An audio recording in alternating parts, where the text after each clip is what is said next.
Hello tout le monde, j'espère que vous allez bien, c'est Florie et bienvenue dans le podcast intitulé Le Morning de Florie.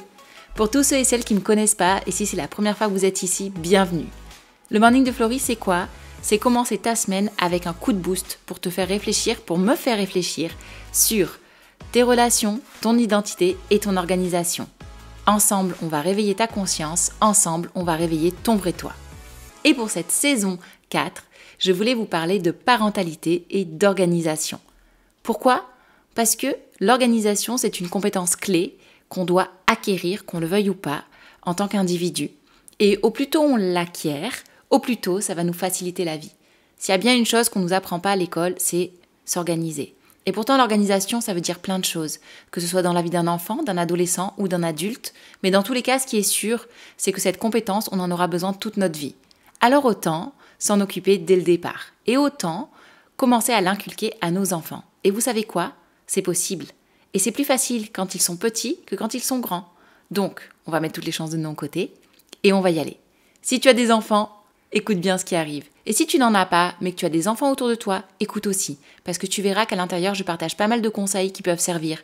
Que ce soit à un petit cousin, une petite cousine, un neveu, une nièce, un frère, une sœur. Ou l'enfant d'un ami, par exemple.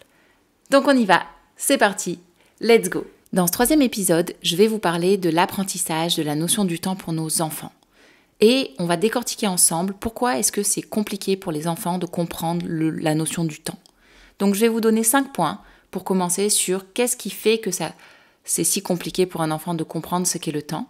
Et ensuite, je vais vous donner un peu les grands axes pour expliquer le temps à un enfant en fonction de son âge. Oui, parce que les compétences cognitives de l'enfant pour comprendre ne sont pas les mêmes en fonction de l'âge et vous verrez que pour expliquer cette notion hyper abstraite du temps à un enfant, eh bien il va falloir s'adapter à ce qu'ils sont capables de comprendre. Donc, pour commencer, on parle des 5 points qui font que la notion de temps est difficile à assimiler pour un enfant. Premièrement, et ça je sais que vous le savez tous, mais une petite piqûre de rappel ça fait jamais de mal, le temps c'est une notion abstraite. Et donc, comme c'est abstrait, ce n'est pas perçu directement par nos sens. Et, malheureusement ou heureusement, nos enfants apprennent, comprennent par les sens. Le toucher, la vue, l'odorat, le goût, l'ouïe. Et tout cela, ce n'est pas possible avec le temps. Tout ce qui est abstrait de toute manière est pour nos enfants quelque chose de fabuleux, entre guillemets, dans le sens où c'est quelque chose qu'ils ne peuvent pas comprendre. Donc, le temps n'a ni forme, ni couleur, ni odeur. Et c'est ça qui rend sa compréhension plus difficile pour les jeunes enfants. Comme un enfant s'appuie normalement sur une expérience sensorielle pour apprendre, le temps va le déstabiliser. Et c'est là où l'adulte entre en jeu, et c'est là où l'adulte a besoin d'avoir les clés et ressources nécessaires pour pouvoir aider son enfant à grandir dans cette connaissance du temps. Vous allez voir, on va reparler des outils qui permettent à l'enfant de comprendre en fonction de son âge. Et on va reparler aussi de la routine qui, vous allez voir, est hyper importante. On en a parlé déjà dans l'épisode numéro 2. Si vous ne l'avez pas écouté, foncez. Et là, je vais vous en reparler un petit peu parce que la routine, ça va être quelque chose de super important parce qu'elle va aider à ancrer et surtout, elle va aider à concrétiser. Donc après avoir vu notre premier point, on passe au second. Le second, c'est que le temps nécessite une conceptualisation. D'accord ? On a besoin de comprendre le temps, on a besoin de le conceptualiser et ça va passer par des compétences cognitives. Ces compétences cognitives, nos enfants les acquièrent au fur et à mesure du temps, au fur et à mesure qu'ils grandissent. Et ce ne sont pas les mêmes à 3 ans qu'elles sont à 10 ans. Donc forcément, il y a une progression, d'accord ? On ne va pas demander à un enfant de 3 ans de savoir connaître les jours de la semaine, il ne comprendra pas ce que ça veut dire. Par contre, on va commencer à inculquer à un enfant entre 3 et 5 ans les notions de passé, présent et futur. Vous comprenez ? Ces capacités à comprendre les notions de passé, présent, futur, de comprendre des événements, de les mettre dans un ordre chronologique, ça va être les compétences de base pour apprendre ce qu'est le temps. Et au plus l'enfant va grandir et au plus par la suite, on va pouvoir développer la conceptualisation du temps.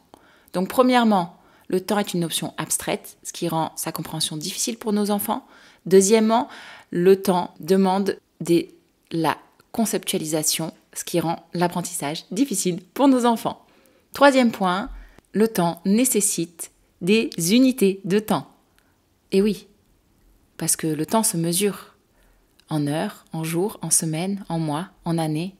Tout cela demande une certaine capacité à pouvoir quantifier, à pouvoir organiser dans des intervalles de temps. Donc les enfants, nos enfants, vont devoir apprendre à associer ces unités de temps, par exemple demain, lundi, à un événement ou à une activité. Lundi, école. Mardi, école. Mercredi, maison. Et cela, comme ce que je vous disais depuis le départ, ça va demander du temps et de la pratique. Surtout de la pratique. Ensuite, le quatrième point qui fait que le temps est challengeant, c'est que la perception du temps pour les enfants est vraiment différente de celle que nous avons en tant qu'adultes. Est-ce que ça vous est déjà arrivé d'entendre un enfant dire « Oh là là, qu'est-ce que c'est long ?» alors qu'il vient de se passer littéralement 2 minutes, ou un enfant vous dire « Oh, le temps est passé trop vite » alors que ça fait des heures qu'il est en train de jouer à quelque chose. Oui, souvent, nos enfants peuvent avoir l'impression que le temps passe plus lentement ou plus rapidement en fonction de leur expérience, en fonction de ce qu'ils sont en train de faire, en fonction de l'engagement qu'ils ont par exemple dans une activité. Et du coup, pour eux, cela rend encore plus complexe la manière, la compétence d'estimer précisément la durée écoulée et de comprendre cette notion de temps. Je sais par exemple que Zoé, qui a 8 ans maintenant, me dit régulièrement « Oh, j'ai pas dormi de la nuit ». Mais dans son « j'ai pas dormi de la nuit », si c'est moi qui vous le dis, vous comprendrez que littéralement j'ai pas dormi de la nuit. Ou que j'ai dormi peut-être 1 heure. Mais quand Zoé vous dit ça à 8 ans, Zoé dit en fait « Je me suis réveillée plusieurs fois pour aller boire, pour aller aux toilettes, et comme je me suis réveillée plusieurs fois dans la nuit, j'ai eu l'impression que j'étais réveillée toute la nuit. Sauf que entre-temps, quand elle se réveille, je me réveille, je l'entends, et il s'écoule 5 minutes, et après elle se rendort à chaque fois. Donc son « je n'ai pas dormi de toute la nuit » pourrait en fait se traduire par « je me suis réveillée plusieurs fois, mais par la suite je me suis rendormie et j'ai quand même bien dormi ». La perception du temps est hyper subjective pour nos enfants. Donc faisons attention quand ils nous racontent des choses. Essayons toujours de, nous en tant que parents, être capables de savoir ce qui s'est passé vraiment, puisque leur perception est hyper subjective. Enfin, pour terminer, il y a une histoire de contexte culturel et linguistique parfois qui peut jouer sur la notion de temps et sa difficulté à l'assimiler. En effet, selon les cultures, la notion de temps, la mesure du temps, la manière de l'exprimer peut être différente, et donc ça peut influencer la manière dont nos enfants vont l'appréhender et l'assimiler. De plus, on va se parler vrai, dans notre culture occidentale et dans notre société qui promeut beaucoup le toujours plus vite, toujours plus loin, toujours plus rapide, toujours plus, on n'a pas du tout la même perception du temps que par exemple dans les cultures asiatiques ou que ce soit peut-être dans la culture sud-américaine. Donc, concrètement, notre contexte culturel, historique, linguistique a un effet sur notre perception du temps. Et enfin, pour terminer, je voudrais rajouter un 6e point. C'était pas prévu, mais je veux quand même vous le partager, qui est celui de l'éducation et de nous en tant que parents. En fonction de votre rapport au temps, en fonction de mon rapport au temps, je vais amener, une perception à mon enfant de ce qu'est le temps, de ce qu'il représente au fur et à mesure, et de est-ce que le temps est un allié ou un ennemi. Si je suis enfant et que je vois des parents toujours courir après le temps, toujours se plaindre de manquer de temps, fort à parier que je deviendrai un enfant qui aura le sentiment que le temps joue contre lui. Et si je vois des parents bien gérés, qui sont organisés, qui me disent qu'ils ont le temps, avec qui ça se passe bien, qui prennent toujours le temps de jouer avec moi, qui prennent toujours le temps de m'écouter, fort à parier que quand je grandirai, mon rapport au temps sera beaucoup plus friendly, beaucoup plus amical et beaucoup plus facile et flexible. Donc maintenant que je vous ai partagé les 5 points qui peuvent rendre difficile cette notion de temps à assimiler, je voudrais vous donner plusieurs informations concernant l'âge des enfants et ce qu'ils sont capables de comprendre au niveau du temps et de ce qu'ils sont capables de mettre en place et de ce que vous, en tant qu'adulte, vous pouvez mettre en place. D'accord ? Ça, c'est la 2e partie du podcast. Si vous avez la possibilité de prendre des notes, c'est maintenant. Donc, en gros, j'ai divisé les âges des enfants entre 3 et 13 ans. D'accord ? Il y a 3 périodes importantes. L'âge préscolaire, donc ça va être 3-5 ans, d'accord ? Avant que les enfants rentrent à l'école, on est encore à la crèche, souvent. Ensuite, on a l'âge scolaire, le primaire, de 6 à 10 ans. Et ensuite, on aura l'après-adolescence de 11 à 13 ans. Voilà. Là, on reste dans l'enfant. Ensuite, après 13 ans, on passe dans l'adolescence et l'adulte en devenir. Et donc là, les compétences, vous verrez qu'elles ont besoin en fait d'être déjà acquises.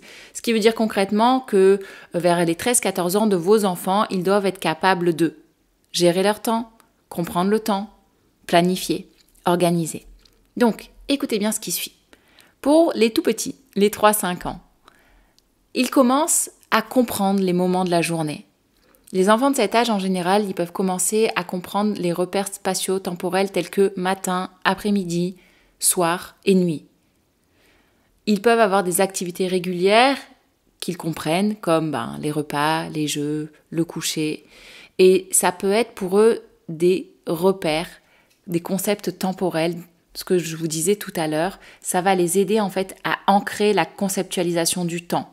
Quand l'enfant voit que le repas, il peut se dérouler le midi quand il fait jour et le soir quand il fait nuit, ça va mettre un repère temporel sur une activité et ça va aider à conceptualiser. Ensuite, au niveau des 3-5 ans, en termes d'outils, qu'est-ce que vous pouvez utiliser pour les aider à comprendre petit à petit le temps?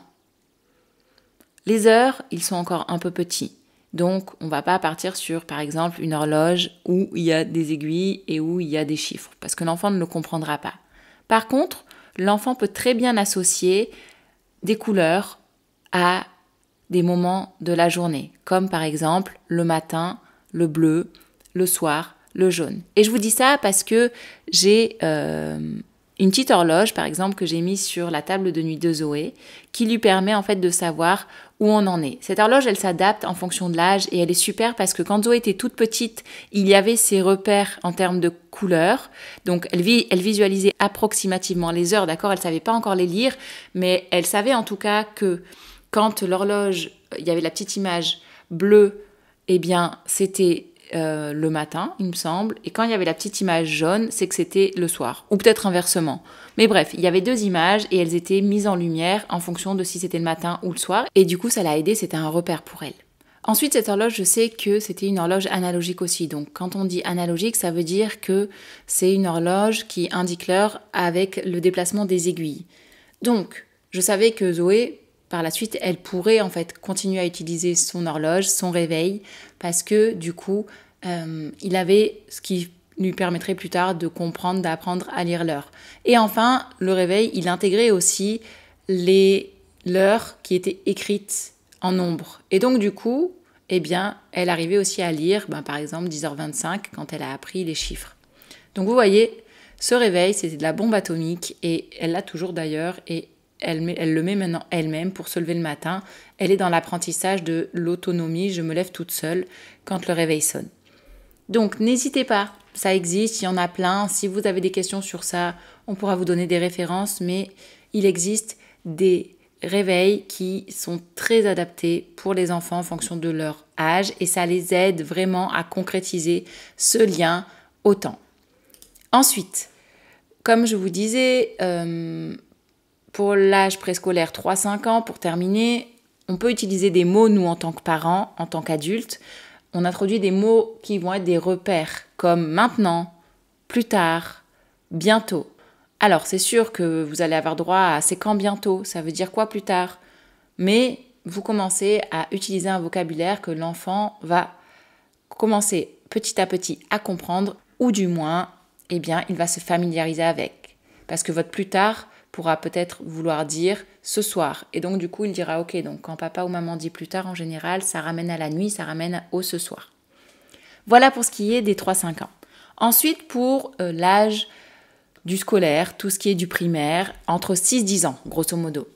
Donc, à ces âges-là, les enfants commencent à apprendre à lire l'heure sur des horloges analogiques avec des aiguilles, avec les heures, avec les minutes. Ils commencent à comprendre les heures entières, ensuite les demi-heures, les quarts d'heure. Tout ça, ils peuvent l'apprendre à l'école, mais vous aussi, en tant que parents, vous devez les aider à apprendre à lire l'heure, c'est hyper important. Ils vont aussi commencer à comprendre les unités de temps. Donc, ils vont apprendre les jours de la semaine, les mois, les années, les saisons. Donc par exemple, avoir des calendriers papier avec des activités saisonnières, ça va les aider à renforcer ces concepts-là.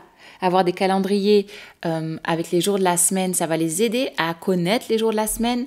Par exemple, nous ici, sur notre frigo, on a un calendrier justement mensuel où tous les jours de la semaine apparaissent avec les activités. Zoé a 8 ans, donc elle est en plein dans cet âge-là que je vous décris. Et donc, c'est un repère pour elle hyper important. Elle voit les jours de la semaine et elle voit chaque jour ce qui se passe. Les activités qui sont en lien avec elle sont inscrites dans le calendrier. Elle sait de ce fait quel jour on est, quelle date on est. Elle sait de ce fait ce qu'elle doit faire dans la journée, si elle a école, si elle a la danse, si elle invite à un anniversaire, si on a prévu de partir quelque part. Elle sait aussi quelle saison nous sommes. Est-ce qu'on est printemps, hiver, automne, été? En plus, nous ici à La Réunion, le printemps ou l'été, c'est vraiment différent de la métropole puisque vous savez que nous, on n'a que 2 saisons alors que en France, on en a 4. Donc, vous voyez, avoir un calendrier, c'est hyper important parce que ça aide à visualiser, à structurer et à comprendre toutes ces unités de temps dont je vous parlais au départ en vous disant que c'est hyper compliqué pour un enfant de les saisir. Et enfin, à cet âge-là, nos enfants commencent à pouvoir planifier et anticiper. Alors, attention, ça ne veut pas dire que votre enfant va organiser la maison. Et ça ne veut pas dire non plus que votre enfant va planifier l'emploi du temps de tout le monde et de lui y compris. Non, ça veut juste dire que votre enfant va être en capacité d'écrire les tâches qu'il a à faire dans un calendrier, d'écrire les activités scolaires, d'écrire peut-être les devoirs, d'écrire les activités extrascolaires. Votre enfant doit être capable de placer au bon endroit ce qu'il a à faire. Ça ne veut pas dire qu'il est capable encore de structurer et d'organiser en matière d'optimisation. Ce que je veux vous dire là, c'est qu'on commence la planification. On est vraiment sur le début. Donc l'enfant est capable d'inscrire dans des cases, mais il ne pourra pas optimiser. D'accord ? On est clair, hein ? On ne va pas demander à nos enfants de devenir des champions d'organisation à 6 ans ou à 10 ans. C'est pas possible. Ils sont pas encore en capacité d'eux. Donc voilà. Je vous le dis parce que parfois, j'ai pu voir des parents qui demandaient à des enfants de cet âge-là d'avoir des compétences sur des sujets liés au temps qui n'étaient pas possibles en fait. Et ça mettait plus l'enfant, du coup, dans une situation compliquée qu'autre chose. Enfin, pour les préadolescents, donc les 11-13 ans, là on est dans la période où on rentre au collège. Donc forcément, qui dit collège dit organisation différente, dit apprendre à gérer son temps de manière différente, dit apprendre à gagner aussi en autonomie. Et c'est là où ça commence vraiment à être intéressant pour l'enfant parce que s'il a eu les 2 steps d'avant, il va arriver dans la préadolescence en comprenant déjà ce qu'est le temps et en se sentant à l'aise avec la nouveauté et l'organisation. Et souvent, l'une des sources de stress quand les enfants rentrent au collège, c'est la nouvelle organisation et les nouveaux emplois du temps et le nouvel endroit et on rentre dans un rythme plus d'adulte et moins d'enfant et ça peut être des sources de stress. Mais si votre enfant a l'habitude d'être confronté au temps, d'avoir un emploi du temps, de voir comment on organise les choses, eh bien, ce sera juste la suite logique pour lui. Il sera content parce qu'il maîtrisera. Donc vraiment, n'hésitez pas à accentuer et à implémenter dans votre quotidien et à vos enfants cette structure du temps. Donc, un préado, qu'est-ce qu'il est capable de faire ? Un préado, il doit être capable de gérer un emploi du temps plus complexe. À cet âge-là, en général, l'enfant, il peut gérer l'emploi du temps avec les activités scolaires, les activités donc extrascolaires, les loisirs, les rendez-vous et même les obligations familiales. Il peut utiliser un agenda papier ou vous pouvez très bien, il peut avoir des outils, on va dire de planification, des applis de planification du digital, quoi. Faut pas se leurrer. Je sais qu'aujourd'hui, on le voit, les enfants, à partir du moment où ils rentrent en 6e, ils ont tous un portable parce que c'est plus facile pour les parents de pouvoir joindre l'enfant ou pour X ou Y raison. Si vous avez des enfants qui ont des portables à ces âges-là, autant en profiter et au moins que ça serve à avoir un outil de planification digitale. Mais gardez quand même l'histoire du papier dans un coin de votre tête parce que dans tout ce qui est assimilation, le papier ne sera jamais remplacé par une application. Et ça, vraiment, je veux mettre l'emphase dessus.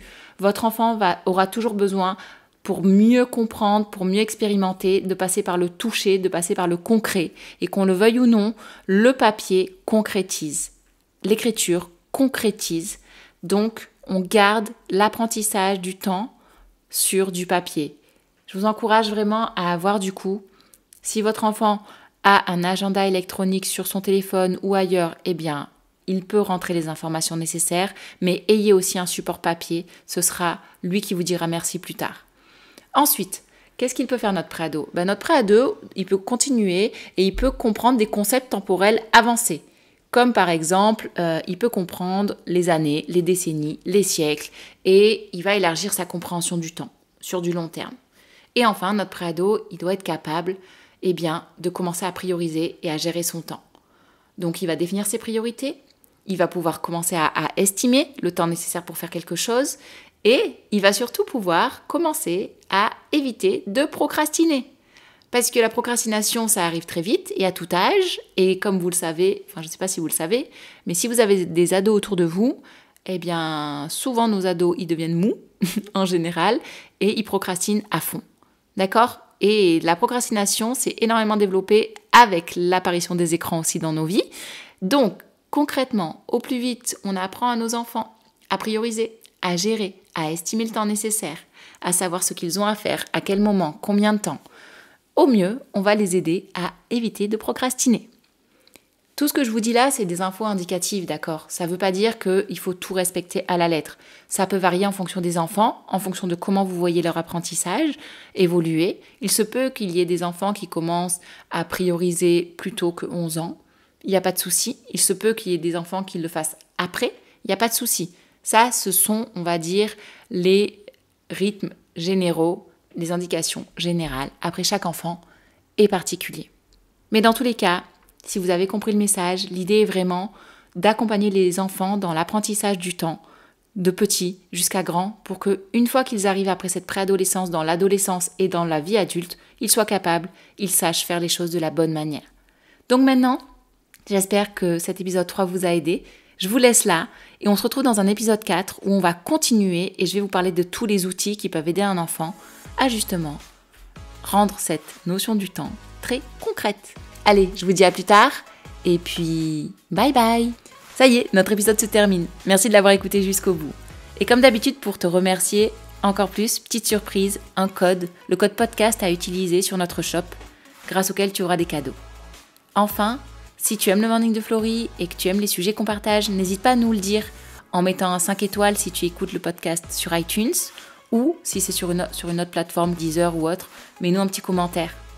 Également, si tu veux nous aider, n'hésite pas à partager le podcast à tes relations proches ou lointaines, à des amis, des collègues de travail.